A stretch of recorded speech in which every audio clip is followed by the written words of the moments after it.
नमस्कार, मैं हूँ हेमंत चढ़ार और आप देख रहे हैं मध्य प्रदेश का number 1 news channel the Bahujan news Damoh MP। चलिए अब देखते हैं दमोह और मध्य प्रदेश की सभी मुख्य खबरें फटाफट अंदाज में। दमोह में चल रहे जल गंगा संवर्धन अभियान के 42वें सप्ताह के अंतर्गत स्वच्छता ही सेवा कार्यक्रम के तहत दीवान जी की तलैया पर श्रमदान किया गया। इस अभियान में शहर के प्रमुख सामाजिक संगठनों जैसे मराठा समाज, असाटी समाज, निरंकारी मंडल, गायत्री परिवार के साथ साथ कई स्वयंसेवकों और स्थानीय वार्डवासियों ने उत्साहपूर्वक भाग लिया। सभी ने मिलकर तलैया की सफाई, जलकुंभी हटाने और आसपास के क्षेत्र को स्वच्छ बनाने का कार्य किया। इस आयोजन का मुख्य उद्देश्य न केवल जल स्रोतों का संरक्षण था, बल्कि समाज में स्वच्छता के प्रति जागरूकता भी फैलाना रहा। श्रमदान के माध्यम से सामूहिक भागीदारी और जनसहयोग की भावना देखने को मिली, जो आने वाली पीढ़ियों को स्वच्छ और सुरक्षित जल का उपहार देने की दिशा में एक मजबूत कदम है। इस अवसर पर स्थानीय प्रशासन और नगर पालिका के प्रतिनिधियों ने भी उपस्थिति दर्ज कर अभियान को समर्थन प्रदान किया। यह आयोजन दमोह शहर में पर्यावरण संरक्षण की दिशा में एक प्रेरणादायक उदाहरण बनकर उभरा है। दमोह जिला चिकित्सालय में मरीजों को बेहतर और सुगम स्वास्थ्य सेवाएं उपलब्ध कराने के उद्देश्य से चिकित्सा व्यवस्थाओं में महत्वपूर्ण सुधार किए गए हैं। स्वास्थ्य सुविधाओं को प्रभावी रूप से संचालित करने हेतु अस्पताल परिसर में अतिरिक्त कमरे और बेड की व्यवस्था की गई है। सिविल सर्जन डॉक्टर ठाकुर ने जानकारी देते हुए बताया कि बदलते मौसम और बीमारियों की बढ़ती संभावनाओं को देखते हुए 10 बेड वाला आइसोलेशन वार्ड तैयार किया गया है, जहां उल्टी दस्त जैसे लक्षणों वाले मरीजों का इलाज किया जाएगा। इसके साथ ही अस्पताल में 20 अतिरिक्त वार्ड भी बनाए गए हैं, जो वैकल्पिक व्यवस्था के रूप में कार्य करेंगे। इसके अलावा अस्पताल के ICU में 6 अतिरिक्त बेड हमेशा तैयार रखे जाते हैं, जिन्हें जरूरत पड़ने पर तत्काल उपयोग में लाया जाता है। डायलिसिस सेवाओं को भी और अधिक सशक्त किया गया है। पूर्व में उपलब्ध 6 डायलिसिस मशीनों के अतिरिक्त 2 नई मशीनें इंस्टॉल की गई हैं, जिससे अब कुल 8 मशीनों की सुविधा उपलब्ध हो गई है। इन व्यवस्थाओं से दमोह के नागरिकों को अब और अधिक बेहतर स्वास्थ्य सेवाएं मिल सकेंगी।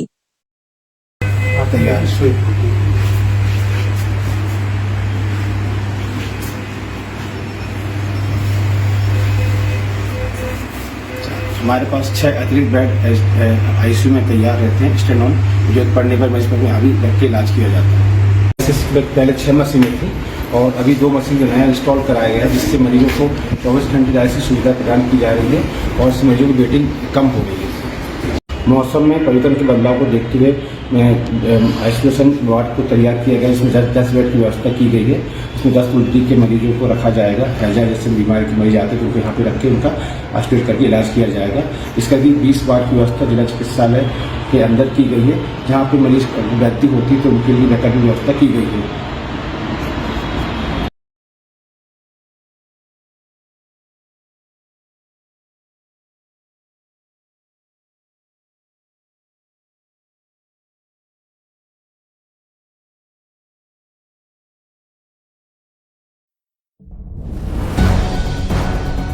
दमोह जिले की ग्राम पंचायत भाट खमरिया, जनपद पंचायत जबेरा में कृषि विभाग द्वारा ग्रामीणों को खेतों में नरवाई, फसल अवशेष न जलाने के लिए जागरूक किया गया।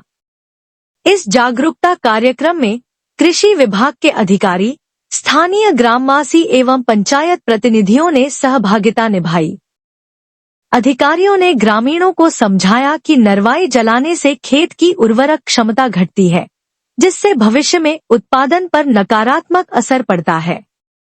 इसके अलावा गर्मी के मौसम में पशुओं के लिए चारे की कमी हो जाती है, जिससे ग्रामीण पशुपालकों को कठिनाइयों का सामना करना पड़ता है। अधिकारियों ने यह भी बताया कि नरवाई जलाने से मिट्टी कठोर हो जाती है, जैविक गतिविधियां प्रभावित होती हैं और वातावरण में प्रदूषण फैलता है, जिससे स्वास्थ्य पर भी विपरीत प्रभाव पड़ता है। इस अवसर पर किसानों को नरवाई प्रबंधन के वैकल्पिक उपायों जैसे कंपोस्ट बनाने, मल्चर और रोटावेटर के उपयोग की जानकारी भी दी गई। कार्यक्रम का उद्देश्य ग्रामीणों में पर्यावरण संरक्षण और सतत कृषि पद्धतियों के प्रति जागरूकता फैलाना था। तमिलनाडु के कोयम्बटूर से आई यह खबर दिल दहला देने वाली है, जहां एक 13 वर्षीय दलित छात्रा को सिर्फ इस वजह से क्लासरूम से बाहर निकाल दिया गया क्योंकि उसे मासिक धर्म शुरू हुआ था। बच्ची को क्लास में बैठकर परीक्षा देने की अनुमति नहीं दी गई, बल्कि सीढ़ियों पर बैठकर पेपर लिखने को मजबूर किया गया।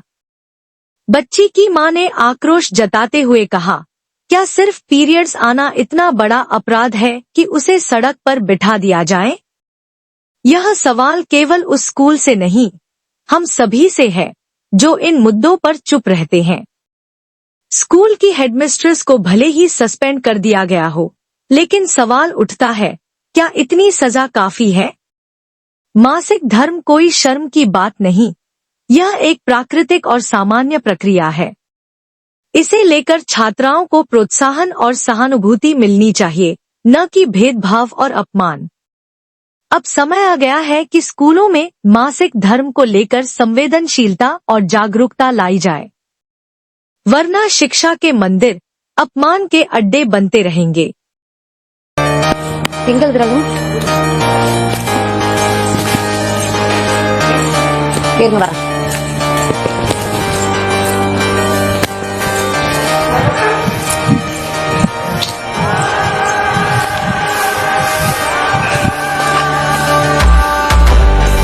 ஏன் இங்கே உட்காந்து எக்ஸாம் எழுதிட்டு இருக்கா? கட்டு, என்ன எக்ஸாம்? என்ன எக்ஸாம் பாப்பா? ஏன் இங்கே உட்காந்து எழுதிட்டு இருக்கா? யார் இங்கே உட்காந்து எழுத சொன்னது? எந்த மிஸ்?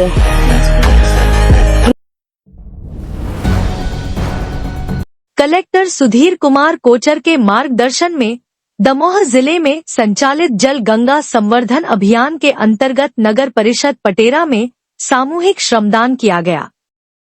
इस पहल में मध्य प्रदेश जन अभियान परिषद, नगर परिषद पटेरा, स्वयंसेवी संगठन, शिक्षक, मीडियाजन एवं नगर के परिजनों ने सक्रिय सहभागिता निभाई। श्रमदान का आयोजन बस स्टैंड के समीप स्थित तालाब के 3 घाटों में से बीच के घाट पर किया गया, जहां सभी ने मिलकर घाट की सफाई, कचरे का ट्राली में निपटान और जलाशय को स्वच्छ रखने का संकल्प लिया। करीब 50 से अधिक स्थानीय नागरिकों ने लगभग 1:30 घंटे तक श्रमदान कर घाट को साफ किया और जल संरक्षण की दिशा में महत्वपूर्ण योगदान दिया। इस दौरान सभी ने प्रत्येक रविवार को श्रमदान करने और पूरे तालाब की सफाई में सहभागिता जारी रखने की प्रतिबद्धता भी जताई। यह आयोजन न केवल स्वच्छता का संदेश देता है, बल्कि जल स्रोतों के संरक्षण की सामूहिक जिम्मेदारी की भावना को भी प्रबल करता है। दमोह कृषि प्रधान जिला है और इसी विशेषता को सशक्त करने के उद्देश्य से यहां प्री एग्रीकल्चर टेस्ट पैट की निःशुल्क कोचिंग कक्षाएं शुरू की गई हैं। कलेक्टर सुधीर कुमार कोचर ने इन कक्षाओं का दौरा कर व्यवस्थाओं का जायजा लिया और इस प्रयास की सराहना की। उन्होंने बताया कि कृषि विभाग और जिला प्रशासन के संयुक्त प्रयासों से यह कोचिंग प्रारंभ की गई है, जिसमें जिले के 90 से अधिक छात्र छात्राएं विशेषकर दूर दराज के क्षेत्रों से आए हुए हिस्सा ले रहे हैं। यह प्रयास प्रदेश ही नहीं, देश भर में अपने प्रकार का पहला नवाचार है। कलेक्टर सुधीर कुमार कोचर ने कहा कि जो बच्चे कृषि क्षेत्र में भविष्य बनाना चाहते हैं, उन्हें चाहिए कि वे कृषि की तकनीक सीखें, बीएससी और एमएससी एग्रीकल्चर करें और कृषि वैज्ञानिक बनकर जिले को लाभान्वित करें। उन्होंने इस पहल को एक वटवृक्ष की शुरुआत बताया, जिसे भविष्य में और विस्तार दिया जाएगा। कृषि विभाग द्वारा आगे वर्ष भर का रेगुलर बैच और एक सुपर सेक्शन प्रारंभ करने की योजना भी बनाई जा रही है। अंत में कलेक्टर सुधीर कुमार कोचर ने विद्यार्थियों के उज्जवल भविष्य की कामना करते हुए सभी अधिकारियों, शिक्षकों और टीम को बधाई दी। आज मैंने जो हमारी कृषि विभाग के नेतृत्व में और जिला प्रशासन के सहयोग से जो पीएटी की निःशुल्क क्लासेस हैं, कोचिंग जो हम लोगों ने शुरू की है, उसका इंस्पेक्शन किया और मुझे बड़ी खुशी है देख करके कि हमारे पूरे ज़िले के दूर दराज से आए हुए 90 से अधिक बच्चे जो हैं यहाँ पर प्री एग्रीकल्चर टेस्ट की जो क्रैश कोर्स है वो कर रहे हैं। और मुझे बताया गया है कि ये न केवल दमोह जिले का पूरे प्रदेश में बल्कि पूरे देश में ये अपने किस्म का पहला प्रयास है। और इसके लिए मैं हमारे उप संचालक कृषि और कृषि विभाग के सभी अधिकारी, स्कूल शिक्षा विभाग के सभी हमारे अधिकारी, एक्सेलेंस स्कूल के प्राचार्य और उनकी पूरी टीम, स्कूल शिक्षा विभाग के और कृषि विज्ञान केंद्र के और कृषि विभाग के सारे शिक्षकगण जो कि यहाँ पर पढ़ा रहे हैं, उन सभी को मैं बहुत बधाई और धन्यवाद देता हूँ कि उनके कारण ये कोर्स यहाँ पर शुरू हो पाया है। इसका श्रेय उन सबको ही जाता है। और इस दमोह जो है कृषि प्रधान जिला है और ऐसे ज़िले में जो बच्चे कृषि के क्षेत्र में आगे बढ़ना चाहते हैं वो कृषि की तकनीकें सीखें, कृषि को अपने जीवन का अंग बनाएं।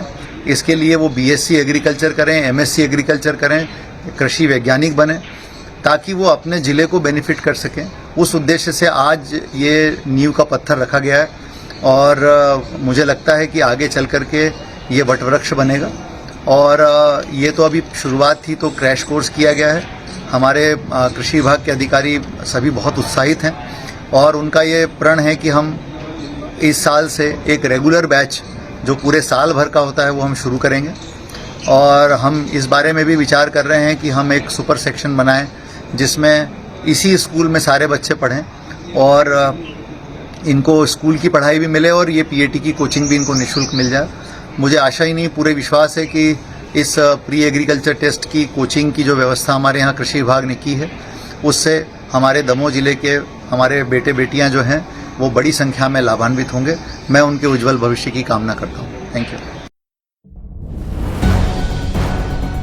दमोह जिले की पथरिया जनपद के ग्राम सेमरा बुजुर्ग के कृषक गणेश पटेल रामकरण पटेल ने पर्यावरण संरक्षण और कृषि प्रबंधन की दिशा में एक प्रेरणादायक कदम उठाया है।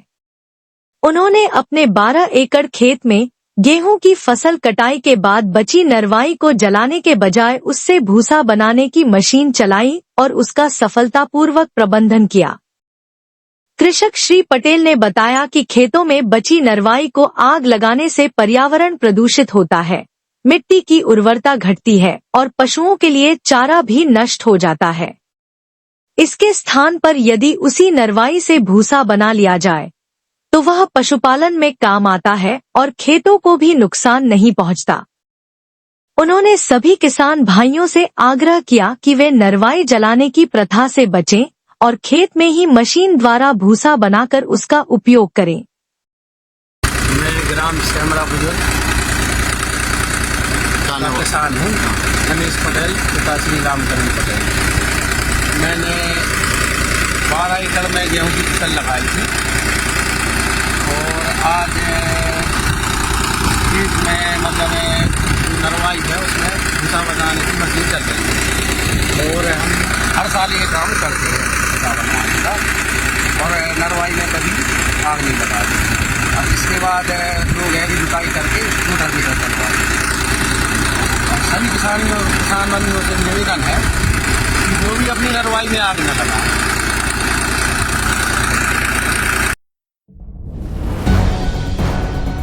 दमोह जिले के विद्यार्थियों के लिए एक बड़ी सौगात के रूप में 15 अप्रैल 2025 से ज्ञान कुंज शासकीय लाइब्रेरी का शुभारंभ होने जा रहा है।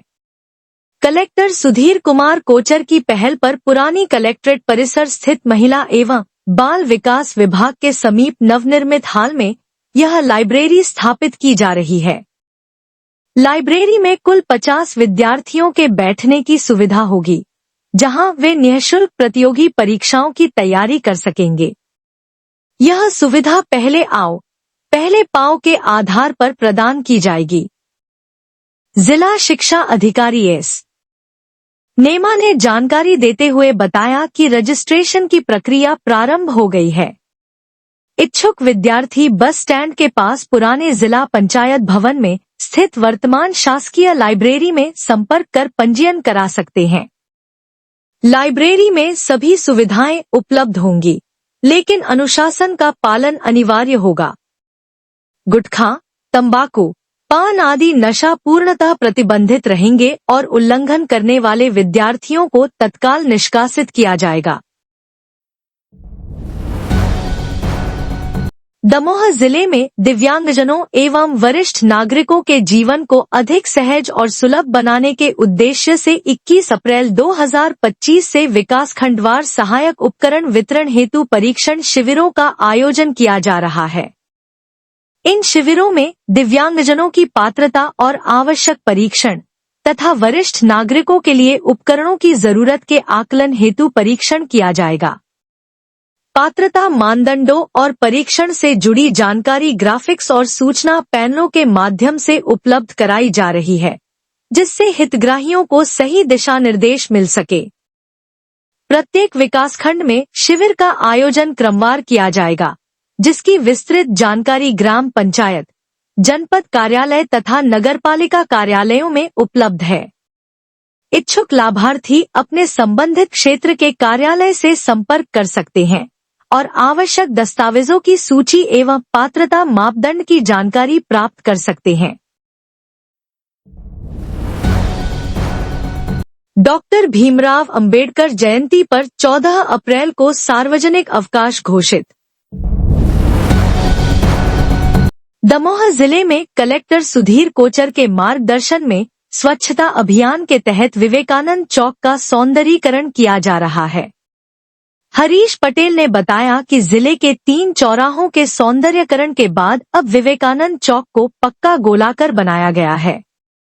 पहले यह चौक लोहे की रेलनुमा पातनों से घिरा था, लेकिन इसकी व्यस्तता और दुर्घटनाओं की संभावना को देखते हुए इसे पुनर्निर्मित किया गया। यह चौक एक्सीलेंस स्कूल, जेपीबी स्कूल के एन कॉलेज के छात्रों और स्थानीय निवासियों के लिए एक महत्वपूर्ण मार्ग है। हरीश पटेल और उनकी टीम ने चौक के सौंदर्यीकरण का कार्य जल्द पूरा करने की योजना बनाई है। यह पहल स्वच्छता और सुरक्षा को बढ़ावा देने के साथ साथ जिले के सौंदर्य को भी निखारने का प्रयास है। कलेक्टर सुधीर कुमार कोचर के निर्देशानुसार किसान कल्याण तथा कृषि विकास विभाग विकासखंड पथरिया द्वारा ग्राम पंचायत किंद्रहों में नरवाई प्रबंधन को लेकर कार्यशाला का आयोजन किया गया।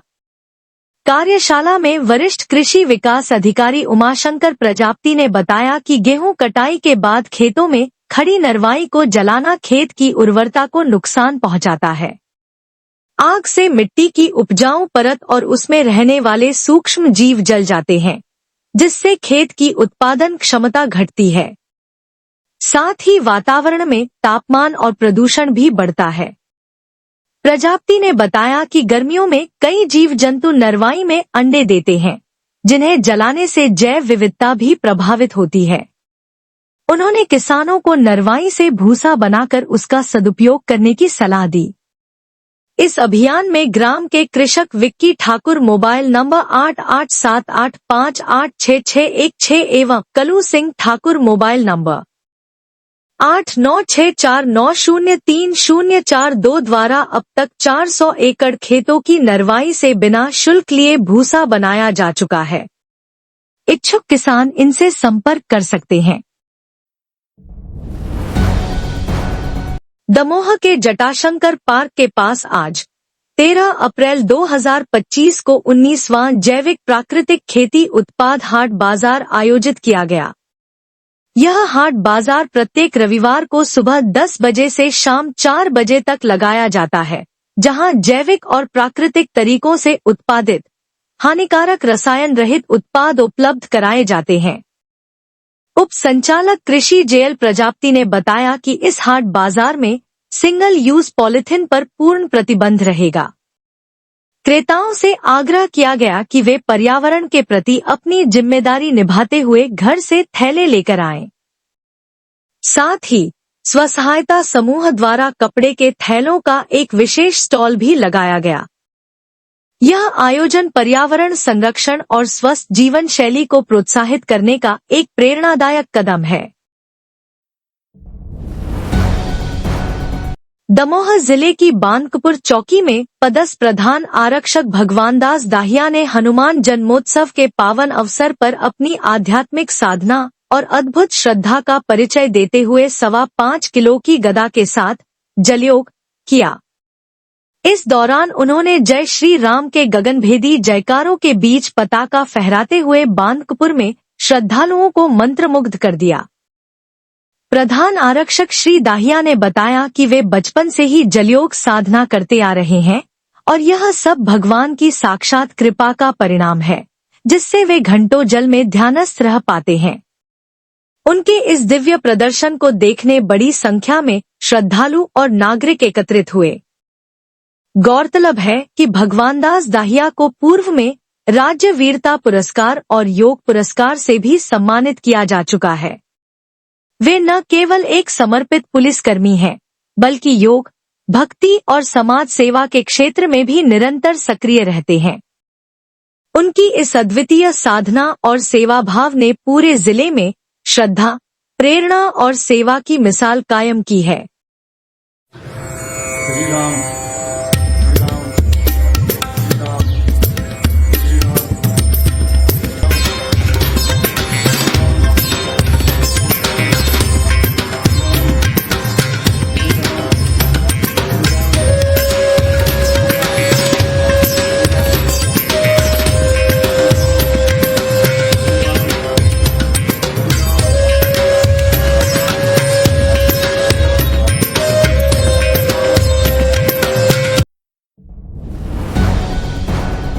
मध्य प्रदेश के दमोह जिले में पकड़े गए फर्जी डॉक्टर एन जॉन कैम्प की पुलिस रिमांड के चौथे दिन दमोह एसपी श्रुत कीर्ति सोमवंशी ने बड़ा खुलासा किया। जांच के दौरान प्रयागराज स्थित डॉक्टर के घर पर दोबारा सर्चिंग की गई, जिसमें फर्जी डॉक्यूमेंट बनाने की पूरी लैब बरामद हुई।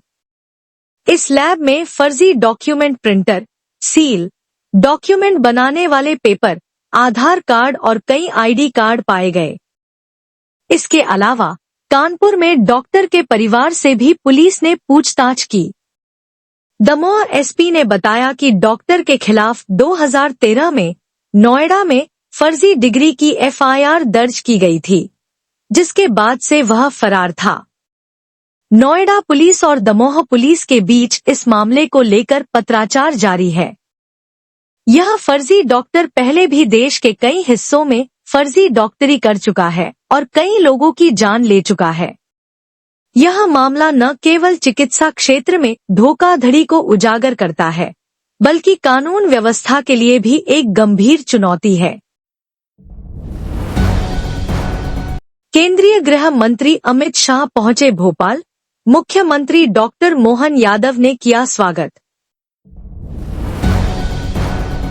पथरिया थाना क्षेत्र अंतर्गत नव विवाहिता की संदिग्ध परिस्थितियों में मौत मामले में क्या बोले परिजन। साहब से भी बोलना चाहते हैं, एसपी साहब से, कि मेरी बच्ची का हत्या की गई है। पुरापारे में हमने अप्रैल में शादी की थी, वहाँ पर वे गाड़ी की मांग कर रहे थे, तो गाड़ी हम लोगों के तो पूजी नहीं सर, तो हमने कहा कि भैया ठीक है कुछ दिन बाद दे देंगे। अब वो कर नहीं पाए हम, तो मेरी बच्ची को तकलीफ दी उन लोगों ने और हमारी बच्ची को उन्होंने मार दिया, हत्या कर दी। पहले भी कोई शिकायत की थी आप? पहले शिकायत की थी, बच्ची ने बोली थी कि वे गाड़ी मांग रहे पापा, तो हम लोगों ने कहा दे देंगे। अब वे सर एक बाद में उन्होंने उसको तकलीफ दी, तकलीफ देने के बाद वो बच्ची फिर नहीं बता पाई हम लोगों से, और एक बाद में उन्होंने हत्या कर दी। पहले कभी और पुलिस में शिकायत की थी? नहीं, पुलिस में शिकायत नहीं की है। हम लोगों से बच्ची ने बोली थी कि पापा वे गाड़ी मांग रहा है। आपका क्या नाम है? कलू पटेल। बच्ची का क्या नाम? रेखा पटेल। कोई दिक्कत जा रही है कहीं आपको पुलिस कार्रवाई? हाँ, इसो सर प्रहलाद पटेल सर है ना जो पथरिया वाले, लखन पटेल, तो उन पे एक नहीं, आप ये बताइए कि आप क्या चाहते हैं और क्या कहना चाहते थे? हम ये कहना चाहते हैं कार्रवाई हो, गलत किया है तो उसका भुगतान उनको भोगना पड़ेगा गलत। तो हम तो यही कहना चाहते हैं कि उनके ऊपर कार्रवाई हुई और हमारी बच्ची का इंसाफ चाहिए। कोई दबाव है पुलिस की? हाँ, दबाव है। लखन पटेल सर हैं ना जो, वे उनका एक तरफा फोन आ रहे हैं, हम लोगों की कोई सुनाई नहीं हो रही है। इस वजह से हम उनसे निवेदन करना चाहते हैं कि कोई भी न्याय करो तो एक तरफा नहीं, सबके बीच में बात करें तो बहुत अच्छा होगा। कौन है लखन पटेल? पथरिया मंत्री जी है। छतरपुर जिले के बिजावर क्षेत्र के शाहगढ़ निवासी पत्रकार नोनेलाल विश्वकर्मा और उनके परिवार पर हाल ही में गंभीर हमला हुआ। 2 दर्जन से अधिक लोगों ने उनके परिवार के साथ मारपीट की, जिसमें महिलाओं और बच्चों को भी बेरहमी से पीटा गया। इस हमले में पत्रकार का सिर फाड़ दिया गया और एक महिला का हाथ तोड़ दिया गया। पीड़ित पत्रकार ने 26 लोगों के खिलाफ शाहगढ़ थाने में रिपोर्ट दर्ज कराई, लेकिन पुलिस ने मामूली धाराओं में कुछ लोगों पर अपराध दर्ज किया। अब यह परिवार न्याय के लिए भटक रहा है और अपनी सुरक्षा की गुहार लगा रहा है। यह घटना न केवल पत्रकारिता की स्वतंत्रता पर सवाल उठाती है, बल्कि समाज में न्याय और सुरक्षा की आवश्यकता को भी उजागर करती है।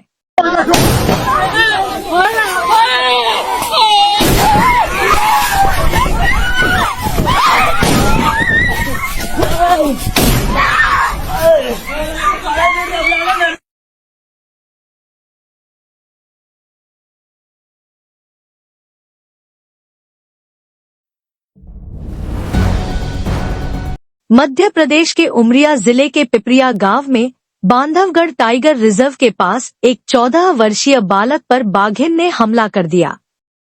बालक महुआ बीनने जंगल गया था, जब झाड़ियों में छिपी बाघिन ने उस पर झपट्टा मारा। बाघ ने बालक को अपने जबड़े में दबोच लिया और जंगल की ओर घसीटते हुए ले गया। घटना के बाद ग्रामीणों में भय और दहशत फैल गई। बांधवगढ़ टाइगर रिजर्व प्रशासन ने घटनास्थल पर पेट्रोलिंग बढ़ा दी है और मामले की जांच शुरू कर दी है। यह घटना पिपरिया गांव में बाघ के हमलों की तीसरी घटना है, जिससे स्थानीय लोग बेहद चिंतित हैं। उमरिया में हुई एक घटना की वजह से सनसनी फैल गई। यहाँ के बांधवगढ़ टाइगर रिजर्व से लगी पिपरिया गांव में टाइगर के हमले से एक 14 साल के बच्चे की मौत हो गई। बताया तो ये जा रहा है कि इस बच्चे को टाइगर ने जबड़े में दबोचा और जंगल की तरफ भाग गया। घटना की खबर जैसे ही मिली, गांव वाले जंगल में खोजबीन शुरू करने पहुंचे। हालांकि इस दौरान एक नाले में इस नाबालिग का शव पड़ा मिला। आज बहुत दुखद घटना हुई है। छोटा हमारा भतीजा, छोटा बच्चा महुआ बीनने गया था। ये सुबह 6 बजे गया था, लेकिन ये घटना बाघ द्वारा 8 बजे के करीब घटना हुआ है। शेर के द्वारा मार दिया गया है। और ये शेर जो है, ये सुहागिनी शेर का नाम बता रहे हैं। ये कुछ दिनों से उसी जंगल में रह रही है। तो शासन से हमारा बिना निवेदन है कि ये जो सुहागिन बाघिन है, ये यहाँ से पकड़ कर ले जाएं अपने। उससे गया था जंगल महुआ बिनने, बाघ आ गया तो हमला कर दिया। एक बच्चे को देखा मैं तो उसके पीछे पीछे गया तो वह कुछ दूर आगे देखा तो उस पार चला गया। नरवा पड़ा एक नाला, उस पार चला गया। फिर हो गया, फिर मेरे को दिखाई नहीं दिया। फिर हो गया, फिर आया इधर महुआ में, तो फिर फोन ऑन किया तो फिर आए अधिकारी लोग। बताया जा रहा है कि ये मासूम जंगल में महुआ बीन रहा था। इसी दौरान वहां झाड़ियों में छिपे बाघ ने उस पर हमला कर दिया और उसको दबोचकर जंगल की तरफ लेकर चला गया। घटना की खबर वन विभाग के अधिकारियों को भी है।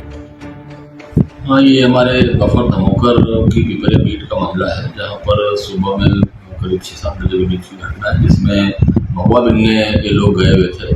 अभी सीजन ऐसा चल रहा है जैसे महुआ बिनने सुबह लोग जाते हैं, लेकिन हमने गाँव में जाकर के सभी जगह अलर्ट कर रखा है, बता भी रखा है लोगों को कि अकेले कम से कम न रहें महुआ के पेड़ों के नीचे। कम से कम 2 से 3 लोग रहें, थोड़ा हो हल्ला होते रहे। नहीं तो इसमें अकेले जब होते हैं और छुप करके जब महुआ बिन रहे होते हैं तो कई बार कंफ्यूजन होता है कि कोई चौपाया होगा, उस चक्कर में टाइगर द्वारा अटैक कर दिया जाता है।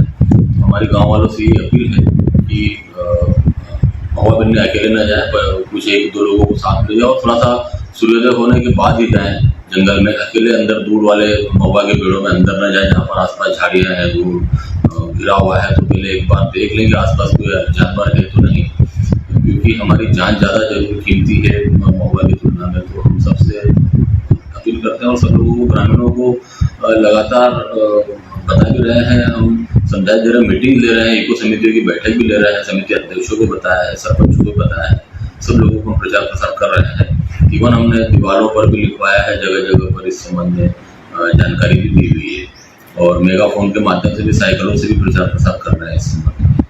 और ये बड़ी दुर्भाग्यपूर्ण घटना हुई है कि बच्चे को टाइगर्स के द्वारा हो गया गया। हमने वहाँ पर सुरक्षा गश्ती बढ़ा दी है, पेट्रोलिंग लगातार, वहाँ पर 2 वाहनों से भी लगातार पेट्रोलिंग गश्ती करते रहेंगे, स्टाफ को भी निर्देश दिया।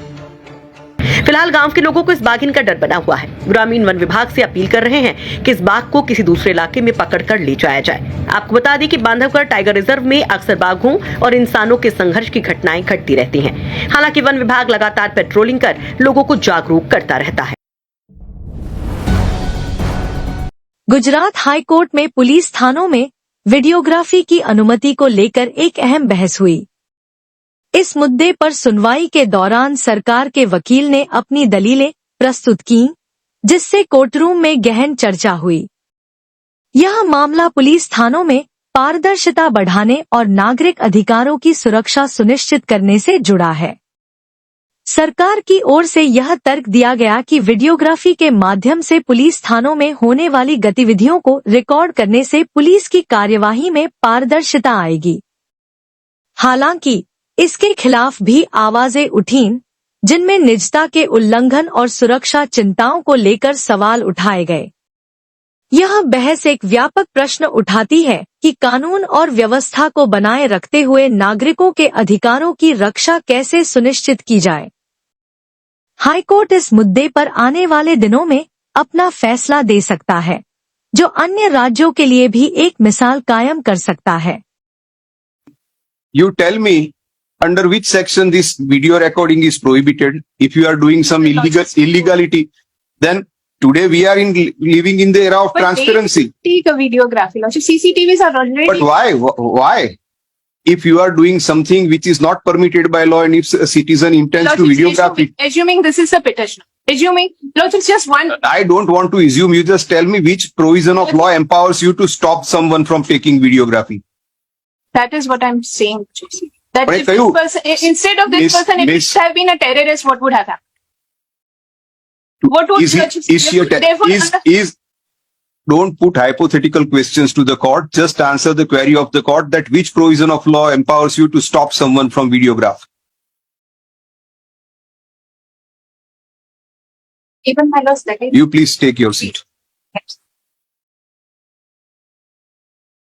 So you can do whatever you want to do. Lordships, we have not and done this anything. helpless person will not do anything. Lordships, if he was so helpless, Lordships, in my humble submission, if he was so helpless, he would not have tried to create evidence against the officer by going to... That is your submission in defense of your PI. Lordships, Tell me, therefore, one thing you have admitted that he was stopped from doing videography. Yes. Yes, under which provision of law or under which notification, under which circular from the government it stops you from videography? Lordships, he was stopped from videography. But why? If you are acting legally, and if you want to give reference about CCTV, submit a report that in entire state how many CCTVs are functional as on date in police station. Submit that report.